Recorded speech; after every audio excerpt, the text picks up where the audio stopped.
स्वागत है आपके अपने इस प्यारे से चैनल सुहाना टेक्स में। दोस्तों, जैसे हम पिछले वीडियो में संस्कृत का और हिंदी का पेपर को हल किए थे, उसी तरह दोस्तों इस वीडियो में हम साइंस यानी कि विज्ञान को हल करने वाले हैं, सभी ऑब्जेक्टिव प्रश्नों को, जो 20 नवंबर का एग्जाम हुआ है। तो इसमें दोस्तों 80 प्रश्न है ऑब्जेक्टिव। तो आइए इन 80 प्रश्नों को हम लोग समझते हैं। देखिए दोस्त, सबसे पहला क्वेश्चन आपके सामने है। यहाँ पे देखिए क्या कह रहा है पहला क्वेश्चन, गौर से पढ़िए। तो यहाँ पे कह रहा है कि यहाँ पे कि किसी प्रकाश स्रोत के सामने एक गेंद को रखने पर उसकी छाया कैसे बनती है। दोस्तों, अगर आप एक गेंद को गेंद के दीवार के सामने या किसी स्रोत के सामने, प्रकाश के स्रोत के सामने रखेंगे तो कैसा प्रकाश बनेगा। देखिए पूछा है त्रिभुजाकार कि वृत्ताकार कि चौकोर। तो दोस्तों इनमें कोई नहीं बनेगा, क्योंकि गेंद गोल होता है तो इसीलिए गोलाकार होगा। यानी ऑप्शन नंबर डी में कोई नहीं, ऑप्शन डी इसका राइट आंसर हो जाएगा। इसी तरह अगला प्रश्न है। देखिए अगला क्या है कि समतल दर्पण द्वारा बना प्रतिबिंब होता है। तो समतल दर्पण द्वारा जो प्रतिबिंब बनता है दोस्तों, काल्पनिक प्रतिबिंब बनता है। ऑप्शन बी इसका राइट आंसर हो जाएगा। उसी तरह अगला है सवाल कि यहाँ पे कि सरल सूक्ष्मदर्शी में किसका उपयोग होता है। तो दोस्तों सरल सूक्ष्मदर्शी जिसको हम दूरबीन बोलते हैं, तो उसमें हम उत्तल लेंस का उपयोग होता है। किसका? उत्तल लेंस का। तो दोस्तों अगला क्वेश्चन है कि एक उत्तल लेंस की क्षमता एक डायोप्टर है, तो उस लेंस की फोकस दूरी है। तो दोस्तों इसका एक डायोप्टर बराबर होता है 100 सेंटीमीटर बटा एफ, यानी कि 100 सेंटीमीटर। इसका राइट आंसर सी हो जाएगा, नहीं ऑप्शन नंबर सी। आइए यहाँ पे देखिए अगला प्रश्न क्या है। अगला प्रश्न कह रहा है कि निर्वात में प्रकाश की चाल है। तो निर्वात में दोस्तों प्रकाश की चाल 3×10⁸ मीटर पर सेकेंड होता है। ऑप्शन नंबर 20 का राइट आंसर हो जाएगा। इसी तरह अगला है 6 नंबर कि एक एंगस्ट्रॉन है। एक एंगस्ट्रॉन का मान होता है। तो दोस्तों एक एंगस्ट्रॉन बराबर होता है 10⁻⁻10 मीटर, यानी ऑप्शन नंबर 20 का राइट आंसर हो जाएगा। अगला प्रश्न क्या है कि यहाँ पे देखिए कि फोटोग्राफी कैमरे का अभिदृश्यक लेंस होता है। तो फोटोग्राफी में जो कौन लेंस का यूज करते हैं दोस्तों? उत्तल लेंस का। ऑप्शन नंबर 20 का राइट आंसर हो जाएगा। इसी तरह अगला क्वेश्चन है कि निम्नलिखित में किसका अपवर्तनांक सबसे कम होता है। तो दोस्तों इस ऑप्शन के अनुसार देखिएगा तो पानी का अपवर्तनांक सबसे कम होगा, यानी ऑप्शन सी इसका राइट आंसर हो जाएगा। आगे है 9 नंबर सवाल कि आगे है 9 नंबर कि यदि प्रकाश की चाल निर्वात में सी हो तथा कांच कोष्टक n बराबर 1.5 में प्रकाश की चाल होगी, तो दोस्तों इनका जब मान निकालिएगा तो आएगा आपका 2c/3, यानी ऑप्शन सी इसका राइट आंसर हो जाएगा।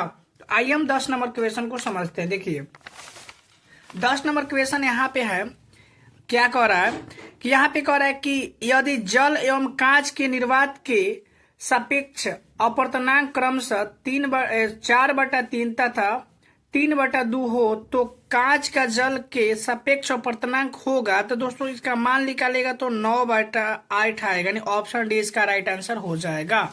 उसी तरह अगला प्रश्न है कि निम्नलिखित में कौन नेत्र का रंगीन भाग होता है। तो दोस्तों जो आंख का रंगीन भाग होता है वो परितारिका होता है, जिसको हम आइरिस भी बोलते हैं, यानी कि ऑप्शन बी इसका राइट आंसर हो जाएगा। आगे अगला क्वेश्चन है कि रेटिना प्रकाश को प्रवर्तित करता है। तो प्रवर्तित करता है दोस्तों तो वास्तविक प्रतिबिंब में और विद्युत सिग्नल में, यानी कि ऑप्शन सी इसका राइट आंसर हो जाएगा। ए बी दोनों, ऑप्शन सी इसका राइट आंसर हो जाएगा। आगे प्रश्न देखिए क्या है। आगे है आपका प्रश्न है कि पेशियों के शिथिल होने पर अभिनेत्र लेंस की फोकस दूरी लगभग होती है। तो दोस्तों 2.5 सेंटीमीटर होता है, यानी ऑप्शन ए इसका राइट आंसर हो जाएगा। तो आइए हम अगला प्रश्न को समझते। देखिए अगला प्रश्न क्या कह रहा है आपके सामने, कह रहा है कि विद्युत धारा की प्रबलता का एसआई मात्रक है। तो दोस्तों विद्युत धारा का एसआई मात्रक एम्पियर होता है, यानी ऑप्शन ए इसका राइट आंसर हो जाएगा। उसी तरह 15 नंबर क्वेश्चन है कि आर ओम प्रतिरोध वाले एन प्रतिरोध को समांतर क्रम में जोड़ने पर तुल्य प्रतिरोध होगा। तो दोस्तों इनको सब समांतर क्रम में जोड़िएगा तो R/N आएगा। क्या आएगा? R/N इसका राइट आंसर हो जाएगा। आगे प्रश्न है कि 1 HP यानी अश्वत्थ शक्ति बराबर होता है तो 746 वाट होता है। दोस्तों ऑप्शन 20 का राइट आंसर हो जाएगा। आगे है आपका कि द्विसूचक की सुई होती है, तो द्विसूचक की जो सुई होता है दोस्तों वो क्षण चुंबक होता है। कौन? क्षण चुंबक। ऑप्शन 20 का राइट आंसर हो जाएगा। अगला प्रश्न है 18 नंबर। देखिए 18 नंबर क्या कह रहा है। 18 नंबर प्रश्न है दोस्त कि घरेलू विद्युत परिपथ में धनात्मक तार का रंग होता है। तो जब घर में हम लोग वायरिंग कराते हैं तो धनात्मक यानी प्लस वाला साइन होता है, वो लाल रंग का होता है, यानी ऑप्शन डी। आगे है, आगे आपका कि चुंबकीय क्षेत्र रेखाएं होती है। तो चुंबकीय क्षेत्र रेखाएं होती है जो दोस्तों बंद वक्र, यानी ऑप्शन ए इसका राइट आंसर हो जाएगा। उसी तरह अगला प्रश्न है कि निम्न में से कौन एसी मोटर की कुंडली के दोनों सिरों पर होते हैं। तो दोस्तों यहाँ पे आपको समझना है कि पूर्ण वलय कि खंडित वलय। आपको इस ऑप्शन में ध्यान से मारना है। तो यह आपका ऑप्शन क्या हो जाएगा? पूर्ण वलय, यानी ऑप्शन नंबर ए इसका राइट आंसर हो जाएगा। आगे है क्वेश्चन कि चुंबक के भीतर निम्नलिखित क्षेत्र रेखाओं की दिशा होती है। तो चुंबक के भीतर से पूछा है दोस्त, तो भीतर से क्या होता है? तो देखिए दक्षिण से उत्तर ध्रुव की ओर, यानी कि ऑप्शन ए इसका राइट आंसर हो जाएगा। अगला प्रश्न है आपका यहाँ पे, अगला है देखिए कि चुंबकीय क्षेत्र रेखाएं, अब क्या इसके बारे में पढ़ना है कि एक दूसरे को प्रतिच्छेद नहीं करती। ऑप्शन ए इसका सही आंसर हो जाएगा दोस्त, यही होगा ऑप्शन ए। आगे है आपका कि सीएनजी का पूरा रूप है। तो दोस्तों सीएनजी का पूरा यानी फुल फॉर्म पूछा है, तो आपके ऑप्शन नंबर सी होगा कंप्रेस्ड नेचुरल गैस, यानी कि संपीड़ित नेचुरल गैस या प्राकृतिक गैस होता है। ऑप्शन सी इसका राइट आंसर हो जाएगा, जो गाड़ियों में भरा जाता है दोस्त।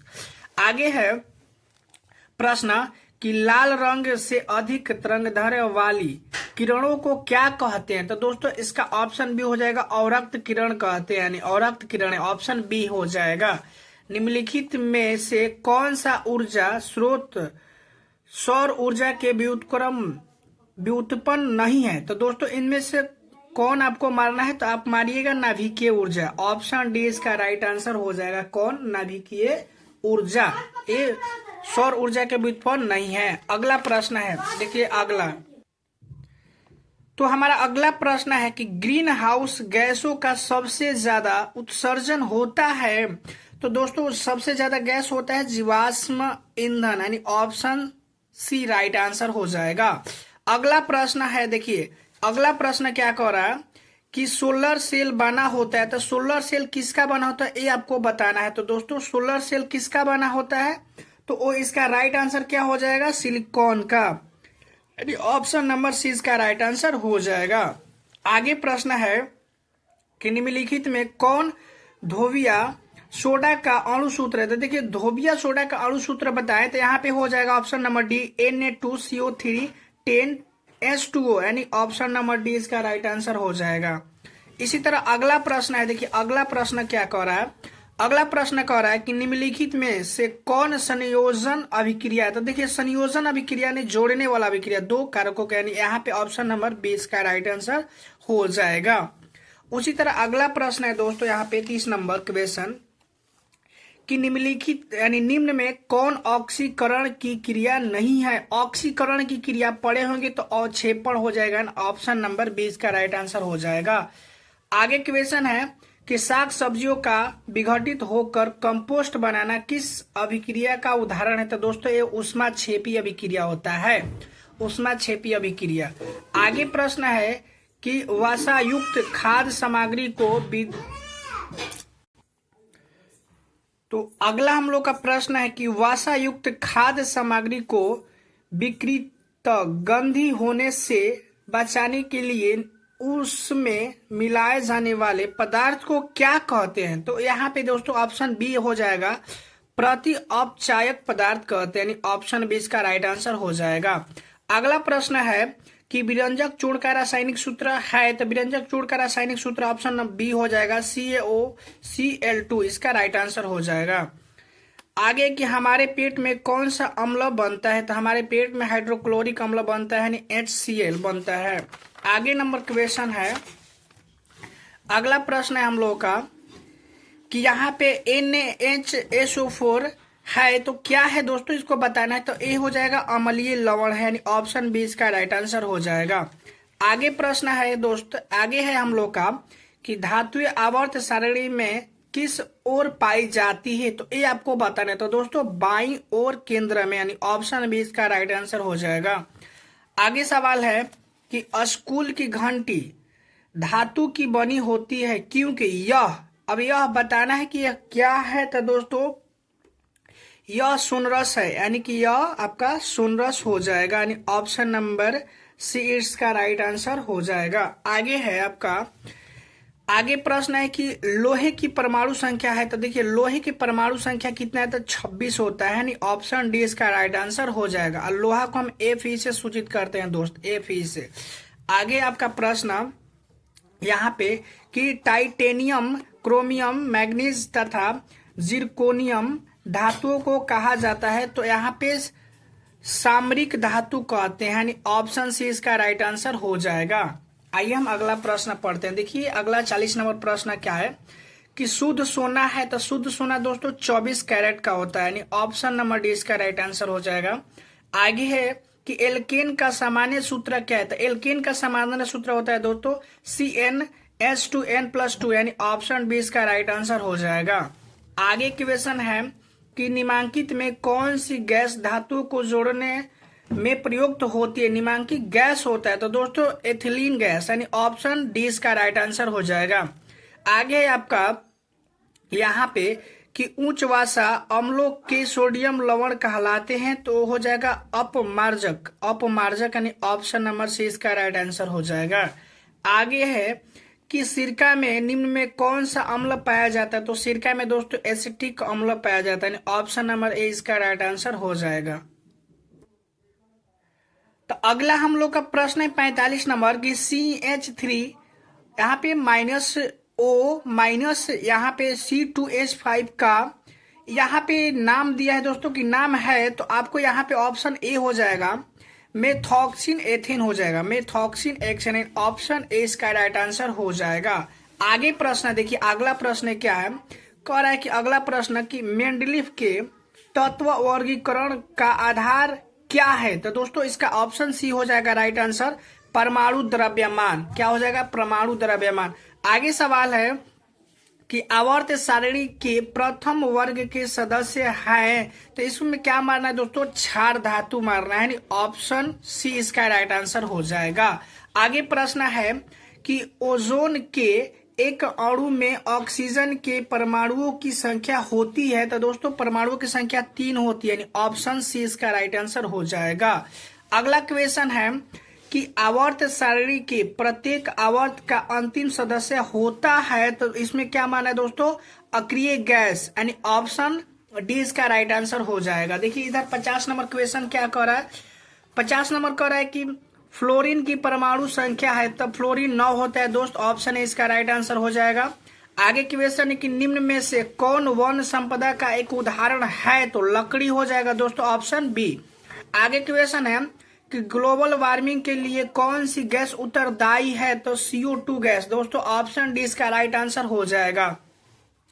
आगे है कि चिपको आंदोलन का मुख्य उद्देश्य था, तो चिपको आंदोलन दोस्तों वृक्ष को काटने से रोकने के लिए इससे संबंधित है, ऑप्शन सी इसका राइट आंसर हो जाएगा। आगे है कि कोयला तथा पेट्रोलियम है, तो ये क्या है, तो दोस्तों कोयला और पेट्रोलियम की बात करें तो जीवाश्म ईंधन है। क्या है, जीवाश्म ईंधन, यानी ऑप्शन यहाँ पे सी राइट आंसर हो जाएगा। यहाँ पे देखिए अगला सवाल क्या है आपका कि ऊर्जा का गैर पारंपरिक स्रोत है, तो ऊर्जा का गैर पारंपरिक स्रोत दोस्तों पवन ऊर्जा हो जाएगा, यानी ऑप्शन डी इसका राइट आंसर हो जाएगा। आगे है कि ग्लूकोज के एक अणु में ऑक्सीजन के कितने परमाणु होते हैं, तो दोस्तों 6 होते हैं। कितने, 6, ऑप्शन सी इसका राइट आंसर हो जाएगा। आगे प्रश्न है कि पौधे नाइट्रोजन किस रूप में प्राप्त करते हैं, ये आपको बताना है कि पौधे नाइट्रोजन किस रूप में प्राप्त करते हैं, तो नाइट्रेट के रूप में, यानी ऑप्शन नंबर 20 का राइट आंसर हो जाएगा। आगे है कि जठर रस की अम्लीयता किसके कारण होती है, तो दोस्तों ये हाइड्रोक्लोरिक अम्ल के कारण, यानी ऑप्शन नंबर सी इसका राइट आंसर हो जाएगा। अगला सवाल है कि मृतजीवी पोषण में भोजन का पाचन कहाँ होता है, ये बताना है, तो दोस्तों कोशिका के बाहर होता है, यानी ऑप्शन नंबर 20 का राइट आंसर हो जाएगा। आगे क्वेश्चन देखिए क्या है, अगला है कि मछली का श्वसन है तो मछली किससे सांस लेती है, तो दोस्तों गिल्स से लेती है, गिल्स, यानी ऑप्शन डी इसका राइट आंसर हो जाएगा। आगे सवाल है कि किण्वन के फलस्वरूप कितने एटीपी का निर्माण होता है, तो दोस्तों 38 एटीपी का, यानी ऑप्शन सी राइट आंसर हो जाएगा। अगला क्वेश्चन है कि ऑक्सीजन का वाहक है कौन है, तो आरबीसी, दोस्तों आरबीसी ऑप्शन बी। आगे है कि सरीसृप के हृदय में होते हैं, आपको बताना है, तो दोस्तों ये हो जाएगा ऑप्शन बी, एक अलिंद एवं एक नीलय होता है। आगे है कि किस जीव में हीमोग्लोबिन नहीं होता है, तो दोस्तों मक्खी में, यानी ऑप्शन क्या हो जाएगा, सी राइट आंसर हो जाएगा। आगे क्वेश्चन देखिए क्या कह रहा है। अगला है कि एक स्वस्थ मनुष्य का रक्तचाप होता है 120/80, ऑप्शन नंबर एक मतलब बी हो जाएगा। तो अगला प्रश्न है कि पौधे में टेनिन नामक पदार्थ कहाँ संचित रहता है, तो दोस्तों छाल में रहता है, किसमें, छाल में, यानी ऑप्शन ए इसका राइट आंसर हो जाएगा। आगे कि गुर्दे में उत्पादित मूत्र अस्थायी रूप से संग्रहित होता है, ये बताना है, तो दोस्तों ये होता है मूत्राशय में, कितने होता है, मूत्राशय, यानी ऑप्शन नंबर सी इसका राइट आंसर हो जाएगा। अगला प्रश्न है कि अमोनिया का यूरिया में परिवर्तन कहाँ होता है, ये बताना है कि अमोनिया का यूरिया में परिवर्तन कहाँ होता है। देखिए तो ये होता है आपका ब्रिक में, किसमें, ब्रिक में, यानी ऑप्शन ए इसका राइट आंसर हो जाएगा। आगे प्रश्न है कि मेरुरज्जु निकलता है, मेरुरज्जु कहाँ से निकलता है, ये आपको बताना है, तो दोस्तों ये मेडुला से निकलता है, यानी ऑप्शन नंबर ए इसका राइट आंसर हो जाएगा।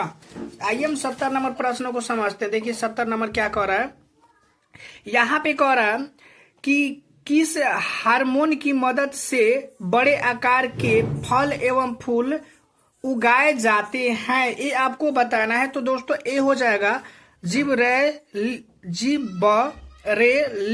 जिबरेलिंस, यानी ऑप्शन बी इसका राइट आंसर हो जाएगा। आगे है कि निम्नलिखित में से कौन आपातकाल का हार्मोन है, ये आपको बताना है कि कौन आपातकाल का हार्मोन है, तो ऑप्शन नंबर इसका क्या हो जाएगा दोस्तों, ऑप्शन नंबर डी हो जाएगा एड्रीनालिन, यानी ऑप्शन नंबर डी इसका राइट आंसर हो जाएगा। आगे है कि द्विखंडन द्वारा जनन होता है, तो दोस्तों देखिए ईस्ट में भी होता है और यहाँ पे लेसमेनिया में भी होता है, यानी ऑप्शन यहाँ पे बी सी हो जाएगा। देखिए बी सी, यानी कि ईस्ट में द्विखंडन किस में होता है, तो इस यहाँ पे ऑप्शन, तो 72 नंबर क्वेश्चन है दोस्तों कि द्विखंडन द्वारा जनन होता है, तो द्विखंडन किस में होता है, अमीबा में और इसमें दोनों, यानी कि ऑप्शन डी इसका राइट आंसर हो जाएगा। आगे है कि निम्न में से कौन उभयलिंग जंतु है, तो देखिए दोस्तों केंचुआ उभयलिंग है, यानी ऑप्शन आपका सी राइट आंसर हो जाएगा। आगे प्रश्न है कि निम्नलिखित में से कौन मलेरिया परजीवी है, ये आपको बताना है, तो यहाँ पे प्लाज्मोडियम, यानी ऑप्शन नंबर 20 का राइट आंसर हो जाएगा। इसी तरह देखिए अगला प्रश्न क्या है। अगला कह रहा है कि डेंगू उत्पन्न करने वाले मच्छर होते हैं तो साफ जल में, कौन सा जल में दोस्त, साफ जल में होता है। आगे है कि कीटों के पंख और चमगादड़ के पंख किस तरह के अंग है, ये आपको बताना है कि कीटों के अंग और चमगादड़ के पंख किस तरह का अंग है, तो ऑप्शन दोस्तों समवृद्धि अंग, यहाँ पे ऑप्शन 20 का राइट आंसर हो जाएगा। आगे है प्रश्न कि यहाँ पे मेंडल ने अपने प्रयोग के लिए कितने विकल्पी लक्षणों का अध्ययन किया, तो दोस्तों ये कितने किया, तो वो 7 किए थे, कितने, 7, यानी ऑप्शन सी इसका राइट आंसर हो जाएगा। आगे प्रश्न है कि मनुष्य का वैज्ञानिक नाम क्या है, तो दोस्तों सी ऑप्शन हो जाएगा होमोसेपियंस। आगे है कि पुरुषों में लिंग गुणसूत्र होते हैं, तो पुरुषों में लिंग सूत्र होता है दोस्तों XY, यानी ऑप्शन ए इसका राइट आंसर हो जाएगा। हमारा लास्ट प्रश्न क्या है, हमारा लास्ट प्रश्न है दोस्तों कि यहाँ पे कि पर्यावरण दिवस किस दिन मनाया जाता है, तो दोस्तों ये 5 जून को मनाया जाता है। तो दोस्तों एक था आपका 80 प्रश्नों, तो 80 का हम लोग उत्तर दे चुके हैं। तो दोस्तों आशा करते हैं कि आपको यह मेरा वीडियो अच्छा लगा है। प्लीज अगर अच्छा लगा है तो अपने दोस्तों में शेयर कीजिए और हमारे चैनल को सब्सक्राइब कीजिए ताकि इसी तरह वीडियो आपको हम प्रोवाइड कर सके। तो मिलते हैं अगले वीडियो में, इतना के लिए जय हिंद।